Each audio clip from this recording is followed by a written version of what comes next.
Bolalarda uchraydigan CD tosh kasalligi.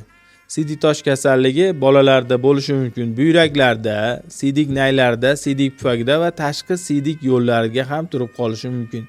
Bunday kasallikda albatta tekshiruvlardan so'ng ba'zi holatda buyrak toshlari hech qanday bezovtaliklarsiz uzoq vaqtlar ham bezovta qilmasdan aniqlanmasligi mumkin va bundan tashqari sidik yo'llari, sidik pufagidagi va sidik tashqi sidik yo'llardagi toshlar bolani bezovta qiladi va u yerdagi urodinamika sidikning oqimini buzilishi bilan bu bezovtalik bilan kechadi. Kasallikni aniqlash ultratovush tekshiruvida yoki hozirgi kunda urologik tekshiruvlardan bittasi kontrastli urografiya tekshiruvida aniqlasa bo'ladi.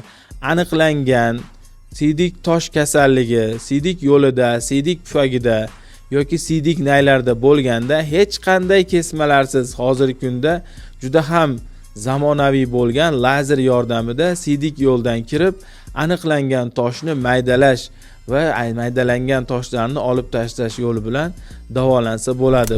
Bunday operatsiya o'tkazilgandan keyin bolalar birinchi sutkasidayoq o'zini odatiy hayotiga qaytishi mumkin.